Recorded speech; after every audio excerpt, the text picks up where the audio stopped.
Hello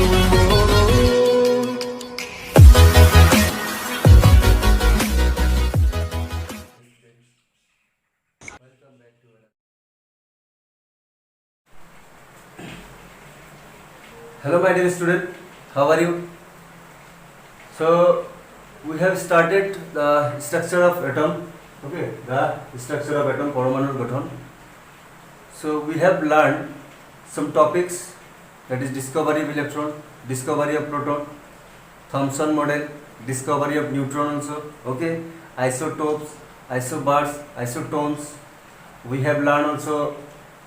Rutherford's model, okay, limitations of Rutherford's model, and last we have discussed Bohr's theory, okay, Bohr's theory.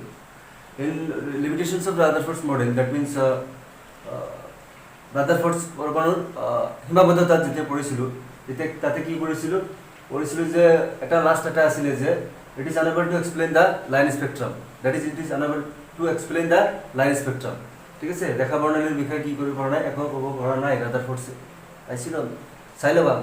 ভিডিওটো চাইলবা লাগিলে। So তাতে আমি spectrum পড়াইছিল অলপ just hint দিছিল স্পেকট্রামটো কি হয়, যদি যোনে ভিডিওটো দেখা নাই আগৰ ভিডিওটো চাই লবা, ওকে, আৰু যদি নুচোৱা এইটো চাইলে হৈ যাব। সো ইয়াতে আমি পঢ়িম স্পেকট্ৰাম কি হয়, বৰ্ণালী, স্পেকট্ৰাম বৰ্ণালী, স্পেকট্ৰাম স্পেকট্ৰাম মানে অসমীয়াত কি কয় বৰ্ণালী। একচুয়ালি বৰ্ণালী কি হয়, বৰ্ণালী কি হয়। সো কি কৰিছে ইয়াতে হোৱাইট লাইট লৈছে, ঠিক আছে, বগা ৰশ্মি লৈছে, বগা ৰশ্মি লৈছে, হোৱাইট লাইট লৈ কি কৰিছে নিকল প্ৰিজমৰ মাজেদি পাছ কৰিছে, প্ৰিজমৰ মাজেদি কি কৰিছে পাছ কৰিছে দেখে যে বিভিন্ন ধৰণৰ যেতিয়া পৰ্দাত পেলোৱা হৈছে দেখিছে যে বিভিন্ন বৰ্ণৰ কালাৰ কি কৰা হৈছে অবজাৰ্ভ কৰা হৈছে, বিভিন্ন বৰ্ণৰ কালাৰ, ঠিক আছে, বিভিন্ন বৰ্ণৰ কালাৰ। সো যেটো কালাৰ ব্যান্ড অবজাৰ্ভ হৈছে সেইটো কি বুলি কোৱা হ'ব বৰ্ণালী বুলি কোৱা হ'ব। নিৰ্দিষ্ট কিছুমান কালাৰ, ঠিক আছে, নিৰ্দিষ্ট কিছুমান কালাৰ দেখা গৈছে, কিছুমান ৰং মানে ৰং অবজাৰ্ভ কৰা হৈছে, ঠিক আছে, কিছুমান ৰং কি কৰা হৈছে দেখা গৈছে। যেতিয়া চাইছে যে লাইটটো পাছ কৰিলো নিকল প্ৰিজমৰ মাজেদি, যিকোনো লাইট নৰ্মেল লাইট বা তোমাৰ সূৰ্য ৰশ্মি সপোজ ধৰি লোৱা, ঠিক আছে, লাইটটো পাছ কৰিলে নিকল প্ৰিজমৰ মাজেদি যেতিয়া পাছ কৰিছে দেখা গৈছে যে বিভিন্ন বৰ্ণৰ ৰং এই স্ক্ৰিনত এই পৰ্দাত কি দেখা যায় আছে, ঠিক আছে। আৰু এই পটিটো এই ব্যান্ডটো, ঠিক আছে, কালাৰ ব্যান্ড, এটা কি বুলি কোৱা হয় colour band, colour band. So এই কালাৰ ব্যান্ডটো কি বুলি কৈছে বৰ্ণালী বুলি কৈছে। সো ইয়াত কি গ্যাস পাৰ্টিকল লোৱা হৈছে, হয় না atomic gas, that is light কি light is a particle, yes, light is a particle কণা, হয় না। সো ইয়াক এটমিক স্পেকট্রাম বুলিও কোৱা হয়, স্পেকট্ৰাম বা এটমিক স্পেকট্ৰাম, পাৰমাণৱিক বৰ্ণালী। সো স্পেকট্ৰাম আকৌ কেই ধৰণৰ আছে, দুই ধৰণৰ আছে স্পেকট্ৰাম, again two types, এটা হল অ্যাবজৰ্পশন স্পেকট্ৰাম, অবক্ষেপণ বৰ্ণালী, অ্যাবজর্পশন স্পেকট্রাম, অ্যাবজর্পশন স্পেকট্রাম, আর এটা হল ইমিশন স্পেকট্রাম, ইমিশন স্পেকট্রাম। রেডিয়েশনের উপর ভিত্তি করে, ঠিক আছে, রেডিয়েশনের উপর ভিত্তি করে ইমিশন স্পেকট্রাম কি আকৌ দুটা ভাগত ভাগ করা হয়েছে, ঠিক আছে, রেডিয়েশনের উপর ভিত্তি করে হ্যাঁ দুটা ভাগে বিভক্ত করা হয়েছে। এটা হল এই ইমিশন লাইন স্পেকট্রাম, আর এটা কি কন্টিনিউয়াস স্পেকট্রাম, অবিচ্ছিন্ন বর্ণালী, কন্টিনিউয়াস স্পেকট্রাম। এটা হল লাইন স্পেকট্রাম কেতিয়াবা ডিসক্রিট স্পেকট্রাম বুলি কোৱা হয়, আৰু কন্টিনিউয়াস স্পেকট্ৰাম মানে অবিচ্ছিন্ন বৰ্ণালী। সো অ্যাবজর্পশন স্পেকট্রাম কি, ইমিশন স্পেকট্রাম কি, এটা আমি পঢ়িম। আগত পঢ়িলো আমি ইমিশন স্পেকট্রামটো কি হয়, ঠিক আছে, ইমিশন স্পেকট্রামটো কি হয় নির্গমন বর্ণালী, ঠিক আছে, নির্গমন বর্ণালী।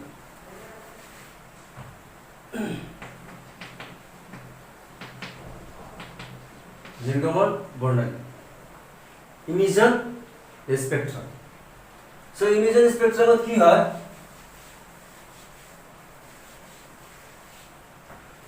ইমিশন স্পেকট্রাম আৰু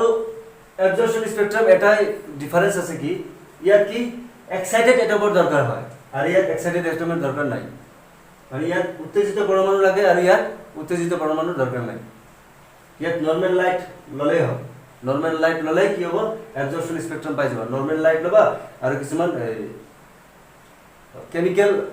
সলিউশন ললা সাপোজ সলিউশনৰ মাজত কি কৰিবা সলিউশনৰ মাজত কি কৰিবা লাইটটো পাস কৰিবা কিন্তু ইয়াৰ ক্ষেত্ৰত কি হ'ব গ্যাস পাৰ্টিকলটো ললা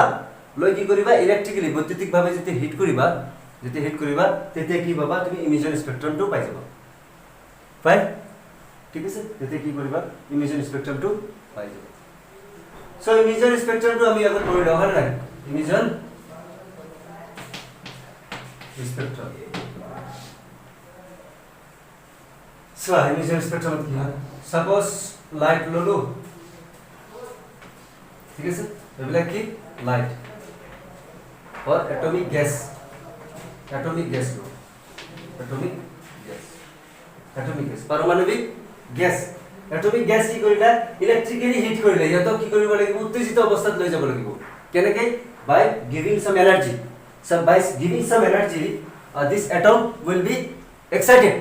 this atom will be excited যেতিয়া তুমি এক এনাৰ্জি দিবা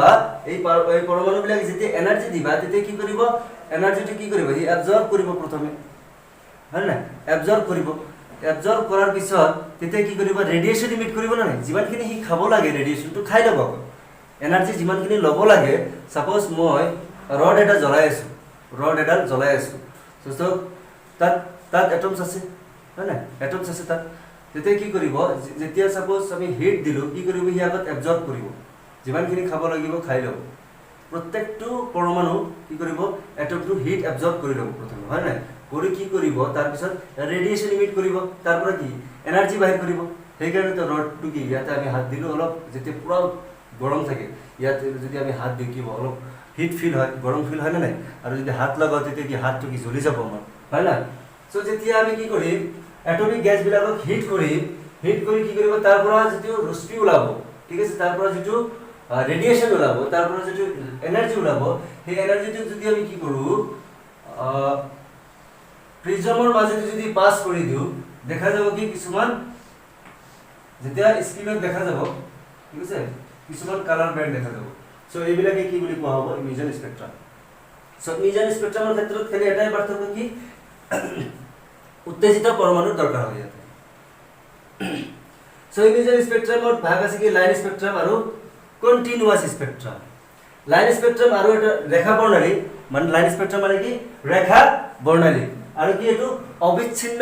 বৰ্ণালী সো এতিয়া লাইন স্পেকট্ৰাম বা ডিসক্ৰিট স্পেকট্ৰাম কি হয় লাইন বা ডিসক্ৰিট স্পেকট্ৰাম সো যেতিয়া কি কৰিম আমি এটমিক গ্যাস বিলাক ললো হিট কৰি যেটো ৰেডিয়েশন ওলাল কিছুমান কি দেখা গৈছে যে কিছুমান স্পেসিফিক ওয়েভলেন্থ হে দেখা গৈছে কিছুমান নিৰ্দিষ্ট পৰিমাণৰ কালাৰ হে দেখা গৈছে সকলো কেটা আহা নাই যেনেকুৱা কন্টিনিউয়াছত কি হয় লাইট ললো প্ৰিজমৰ মাজেদি পাস কৰিলো ভিজিঅ বিভিন্ন বৰ্ণৰ কালাৰ দেখা যায় একচুয়ালি কালাৰ কি কৰ পৰা হ'ব আৰম্ভ তোমাৰ এই 8000 অষ্টমৰ পৰা আৰম্ভ হ'ব তোমাৰ 4000 অষ্টম লৈ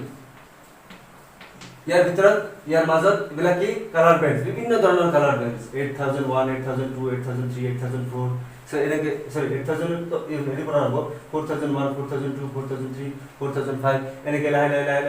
যাই কি 8000 লৈ পাব 8000 লৈ পাব সো একচুয়ালি 8000 7.5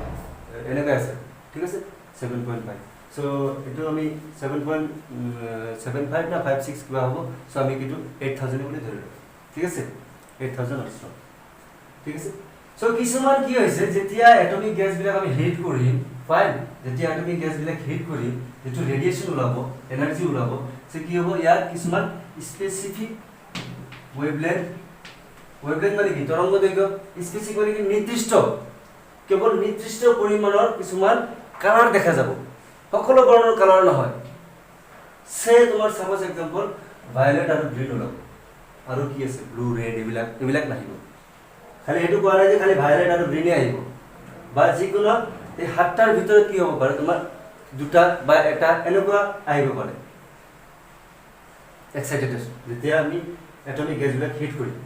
আৰু প্ৰিজমৰ মাজেদি যেতিয়া ৰেডিয়েশ্যন পাছ হ'ব তেতিয়া কি এনেকুৱা ধৰণৰ কালাৰহে দুটা ধৰণৰ কালাৰহে এই পৰ্দাত কি হৈছে পৰিলক্ষিত হ'ব সো সেইকাৰণে ইয়াক কি বুলি কোৱা হয় ইমেজ স্পেচিফিক ৱেভলেন্থ হয় না সেইকাৰণে ইয়াক লাইন স্পেক্ট্ৰাম বা ডিসক্ৰিট স্পেক্ট্ৰাম বুলি কোৱা হয় ঠিক আছে ডিসক্ৰিট কেৱল স্পেচিফিক ৱেভলেন্থহে দেখা যাব ঠিক আছে সকলো ধৰণৰ কালাৰ ইয়াতে নাহিব ঠিক আছে হ'ব এটো হল ইমিশন স্পেক্ট্ৰাম গল এটো কি তোমালোকে চাবা আমি ডায়াগ্ৰামটো দেখাইছো তোমালোকে তাতে চাই লবা তাৰপৰা যে ৰশ্মি পাৰ হল কিছুমান স্পেচিফিক ৱেভলেন্থ কিছুমান নিৰ্দিষ্ট পৰিমাণৰহে কালাৰ দেখা গৈছে পৰ্দাত কি কিছুমান নিৰ্দিষ্ট পৰিমাণৰ কালাৰহে দেখা গৈছে আৰু বাকিবিলাক দেখা যাব ঠিক আছে এইবিলাক কি বুলি কোৱা হ'ব ইমিশন নিৰ্গমন প্ৰণালী ঠিক আছে নিৰ্গমন প্ৰণালীৰ ভিতৰতে পৰিব কিন্তু কিটো কি হ'ব লাইন স্পেক্ট্ৰাম ডিসক্ৰিট মানে কি পাৰ্টিকুলাৰ ওয়েভলেন্থ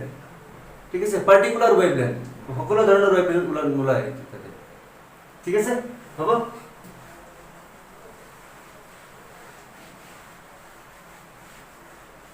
এতিয়া হা অবিচ্ছিন্ন বৰ্ণালী continuous spectrum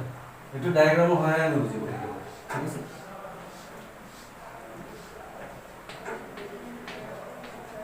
continuous spectrum so ইয়াত কন্টিনিউয়াস স্পেক্ট্রাম কি হ'ব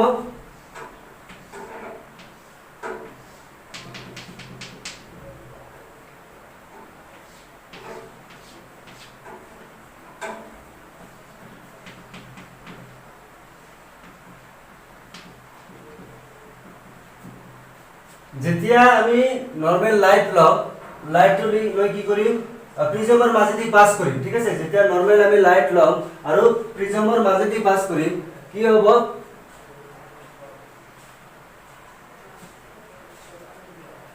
কন্টিনিউয়াস স্পেক্ট্ৰাম দেখা যাব তাৰ মানে কি হ'ব সাতটা কালাৰ আছে সাপোজ আমাৰ কি সাতটা কালাৰ আছে সো সাতটা কালাৰে কি এই স্ক্ৰিনত পৰিলক্ষিত হ'ব দেখা যাব okay vision will be obtained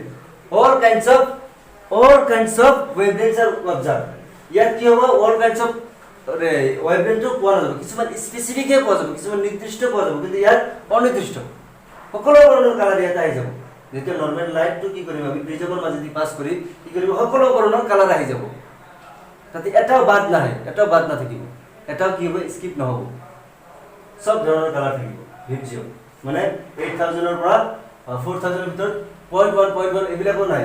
সব কালাৰ আহিব এটো কি কৰিব কন্টিনিউয়াস স্পেক্ট্ৰাম সো এইটোতে ৰাদাৰফোৰ্ড কি কৈছিলে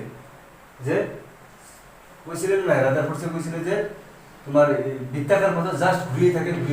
কিছুমান নিৰ্দিষ্ট ফিক্স পজিশন নাই ৰাস্তা নাই তাৰমানে কি ঘূৰি থাকে নেকি মানে কন্টিনিউয়াস কি কৈছে ৰাদাৰফোৰ্ডে কৈছে যে যেটো বৰ্ণালী দিব ঠিক আছে বৰ্ণালীটো দিব কি হ'ব অবিচ্ছিন্ন বৰ্ণালী হৈ যাব কিন্তু আমি বৰ্ড থিওৰি কৈছে নহয় কিছুমান স্পেসিফিক ওয়েভলেন্থ দিব কিছুমান particular wavelength that is discrete spectrum কিছুমান পার্টিকুলার ওয়েভলেন্থ দিব রাদার বৰ্ড থিওৰি কৈছে যে নহয় কিছুমান পার্টিকুলার ওয়েভলেন্থ ওলাব ঠিক আছে ফিক্সড অরবিট হে থাকিব ফিক্সড এনার্জি থাকিব ঠিক আছে কিন্তু ইয়াৰ মতে কি কৈছে যে কন্টিনিউয়াস ওলাব কন্টিনিউয়াস কিন্তু এটো কন্টিনিউয়াস নহয় according to Rutherford কৈছে কন্টিনিউয়াস হয় কিন্তু বৰ্ডে কৈছে কন্টিনিউয়াস নহয় আৰু বৰ্ডটোৱে সত্য ফাইন এটো কি মনত ৰাখিবা কন্টিনিউয়াস স্পেক্ট্ৰামটো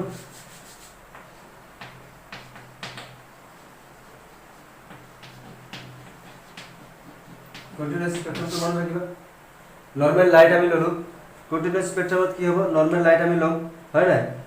নৰমাল লাইট লৈ কি কৰিম আমি প্ৰিজমৰ মাজেদি পাস কৰিম ফাইন প্ৰিজমৰ মাজেদি যেতিয়া পাস কৰিম তেতিয়া কি হ'ব বিভিন্ন বৰ্ণৰ কালাৰ দেখা যাব ঠিক আছে বিভিন্ন বৰ্ণৰ কালাৰ দেখা যাব সো এইবিলাকে কি বুলি কোৱা হ'ব কন্টিনিউয়াস স্পেক্ট্ৰাম বুলি কোৱা হ'ব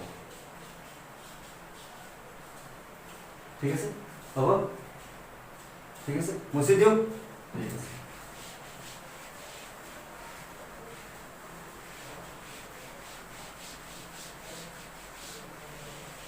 তাৰপিছত আহে অ্যাবজৰ্পশন স্পেক্ট্ৰাম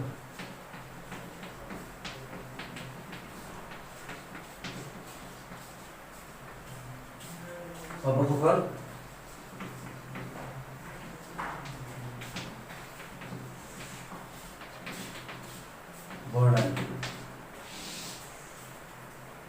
অৱশোষণ বৰ্ণালী আৰু তোমাৰ ইমিশন বৰ্ণালী দ্যাট মিন্স নিৰ্গমন বৰ্ণালীৰ মাজত এটা ডিফাৰেন্স কি ইমিশন স্পেক্ট্ৰামত কি হয় তোমাৰ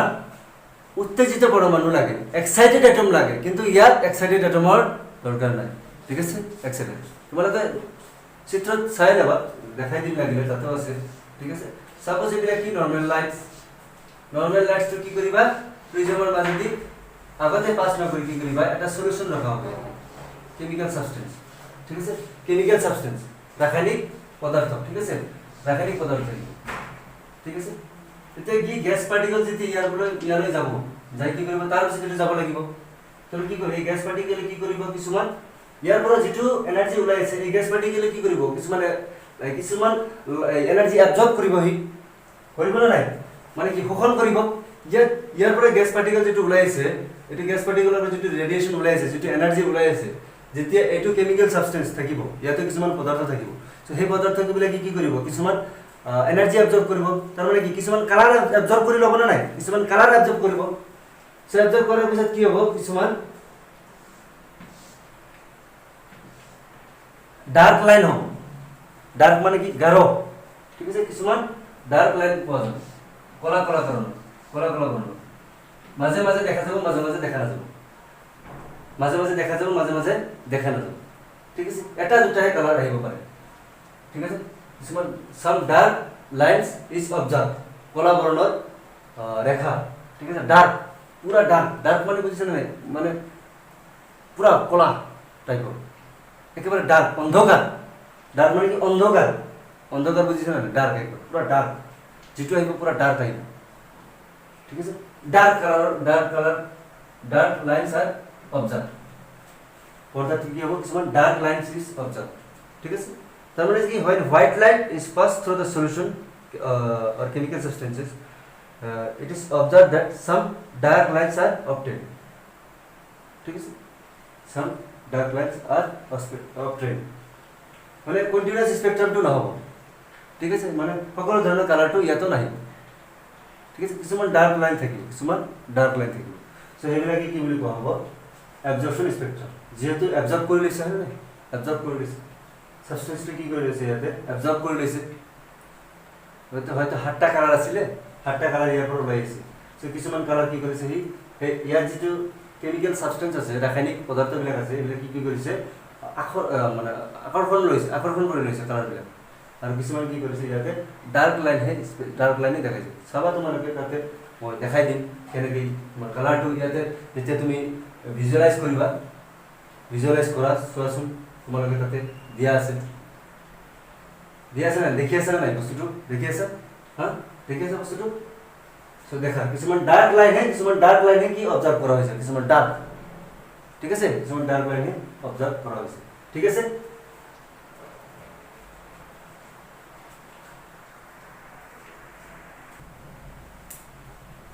এটো সোয়া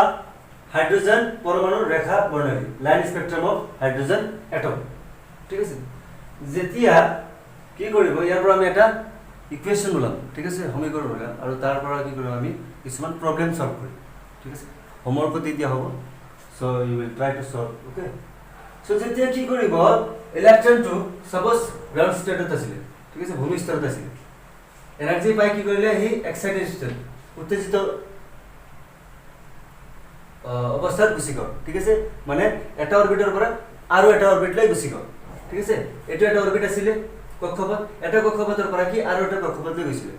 so the energy gap between this energy gap আছে নাই সো এনাৰ্জি ডিফাৰেন্স কি হ'ব ডেল্টা ই E2 minus E1 ডেল্টা ই আৰু কি আছিল ডেল্টা ই সমান কি আছিল h nu এটো আমি জানো এটো আছে জানো না আমি delta E is equal to h nu বা E equal to h nu E equal to কি আছিল পাইছিল আমি h nu হ'ব এটো কথা মনত ৰাখিব ঠিক আছে আৰু nu is equal to কি পাইছিল nu is equal to c by lambda এটো মনত ৰাখিবা ঠিক আছে এটো মনত ৰাখিবা nu is equal to c by lambda হ'ব so delta E equal to E2 minus E1 so ইয়াৰ আমি ভ্যালু পাইছিল না নাই -13.6 এটো কি আছিল -3.4 পাইছিল এই অৰবিটটোৰ এটা ফিক্সড এনাৰ্জি আছে পাইছিল না আমি আগৰ ক্লাছত কৰিছিল জনে ভিডিওটো দেখা নাই চাই লবা নহলে অলপ সুবিধা হ'ব ভিডিওটো লাগিলে আগত চাই লবা সো কি কি ডেল্টা ই সমান হ'ল -2.18 * 10⁻18 z² / n²। এটো কি জুল হিসাবত লৈছে, এটো জুল হিসাবত লৈছে, ঠিক আছে, ইন টার্মস অফ জুল। সো ডেল্টা ই = -13.6 * z² / n²। সো তুমি কোনটো লবা এটো তোমাৰ ওপৰত ডিপেন্ড কৰিব। কিতাবত এটো দিয়া আছে, এটো হিসাব কৰিব পাৰো বা এটো হিসাব কৰিব পাৰো। ফাইন। সো বলা আমি লাগিলে এটো হিসাবতে কৰো, ঠিক আছে, ডেল্টা ই। সো ই2 মানে কি আছিল তেতিয়া হলে ই2 কি হ'ব -2.18 into 10⁻⁻18, ঠিক আছে, z² / n², ঠিক আছে, z² / n²। So minus already আছে, সো আর কি হবে minus. So e2 and e1 যেহেতু অরবিটার কথা ফিক্স কোয়া নাই, কোনটো অরবিটার কথা এটো কোয়া নাই, শেল কোনটো এটো কথা কোয়া নাই। হাইড্রোজেন পরমাণু ইয়াত কি হাইড্রোজেন পরমাণুর কারণে কি হবে z = 1 হবে, এটা আমি পিছত লিখিম লাগিলে। সো এনার্জি কি করিম আমি আকৌ মানে কি করিম -2.18 into 10⁻⁻18 z² / n²। হলো z² / n²। সো এটো কি e2 দিছিলু, প্রথমে e2 দিছু হয় নাই। সো e2 এটো কি n2 লিখা, এটো e1, সো এটো কি লিখিম n1 লিখিম। অসুবিধা আছে ইয়াতে, কারো অসুবিধা আছে কোৱাচোন, সব দেখা জানে নাই, এইখিনিতে দেখা যায়, দেখা নাযায়।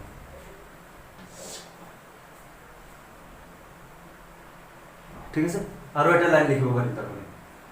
ঠিক আছে, গম পালা এইটো। তাৰ পিছত কি কৰিম, এইটো মাইনাসে মাইনাসে প্লাস হয়। So 2.18 into 10⁻⁻18 z² / n1² minus এটো লিখিম এতিয়া -2.18 into 10⁻⁻18 z² / n2²। গম পালা কি লিখিলো, মাইনাসে মাইনাসে প্লাস, সেটো প্লাস হ'ব, সেটো আমি আগত লিখিলো, ঠিক আছে, আর এটো মাইনাস মাইনাসটো পিছত লিখিলো, হ'ব। দেখা যায় আছে, ইয়েস, ওকে, দেখা যায় আছে, বুঝিলা। এটো এটো মুছি দিও, এটো তো আর কাম নাই, এটো উঠাই লৈছা, এটো মুছি দিলো, ঠিক আছে, হ'ব। সো ডেল্টা ই = কি পাইছিলো প্লাস h নিউ পাইছিলো আমি, h নিউ, ঠিক আছে, h নিউ। সো ইয়াত কি কমন যাইছে, এটো আৰু z কমন যাইছে, এটো আৰু z কমন যাইছে। So 2.18 into 10⁻⁻18 z² 1/n1² - 1/n2²। অসুবিধা আছে কারো, কোৱা অসুবিধা আছে? এইটো জাস্ট খালি কি কৰিলো, কমন ললো, z² টো কমন ললো, ঠিক আছে, কমন লৈ কি কৰিলো, ইয়াতে কি আছে তেনালে কমন লোৱাৰ পিছত 1/n1², ইয়াতে কি আছে 1/n2²। ফাইন। তাৰ পিছত চোৱা নিউ = কি আছিল কৈছিলো, ইয়াতে লাগিলে লিখিবা since e = h নিউ আৰু নিউ = c/λ আৰু নিউ কিবা c/λ। সো h টো যদি h টো থাকিবলৈ দিয়া গতে c/λ কি লিখিম 2.18 into 10⁻⁻18 z² 1/n1² - 1/n2²। অসুবিধা আছে কারবার ইয়াতে, নিউ ঠাইত কি বহালো আমি, নিউ ঠাইত c/λ আর h নিউ করব পারো আমি জানো e = h নিউ। অসুবিধা আছে নাই, চালে। সো ইয়াত কি কৰিব লাগিব, আমাৰ তৰংগ দৈৰ্ঘ্য 1/λ 1/λ কি লিখিম এতিয়া, h নিউ টো ইফালে গুচি যাব, মানে h c টো কি মানে ইফালে গুচি যাব, তাহলে কি হ'ব 2.18 into 10⁻⁻18 divided by hc fine into z² 1/n1² - 1/n2²। মন থাকিব, এটো মুছি দিও। h এর মান কি, h এর মান 6.626 into 10 to the power minus 34 joule second. और C मान 3 into 10 to the power of 8 meter per second.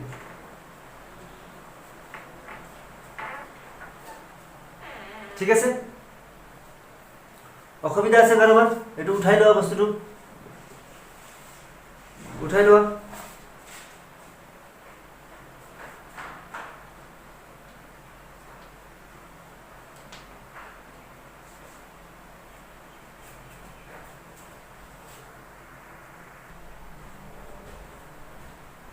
উঠালা এইখিনি, আপটো এইখিনিতো উঠাইছা, ঠিক আছে। তাৰ পিছত এইখিনি কি কৰিলো, আমি আৰ বুলি ধৰিলো, আৰ এইচ বুলি ধৰিলো, আৰ এইচ, ওকে, বা আৰ বুলি ধৰিলো। আৰ এইচ মানে ৰাইবাৰ্গৰ ধ্ৰুৱক, মানে ৰেডবাৰ্গ কনস্ট্যান্ট, ৰেডবাৰ্গ কনস্ট্যান্ট। ভ্যালুটো কি, আৰ এইচৰ value 1.09677 into 10 to the power of 7। এটা হল ৰেডবাৰ্গৰ কনস্ট্যান্ট, ঠিক আছে, ৰাইবাৰ্গৰ ধ্ৰুৱক, ঠিক আছে, ৰাইবাৰ্গৰ ধ্ৰুৱক। হল এইখিনি হৈছে। চোৱা, যেহেতু আমি হাইড্ৰোজেনৰ কাৰণে কৈ আছো, হয় নহয়, যেহেতু আমি আগতে কি দিছো, হাইড্ৰোজেনৰ কাৰণে দিছো, সো এইখিনি মানবিলাক এটো ইয়াতে সাইডত লিখি ৰাখিবা,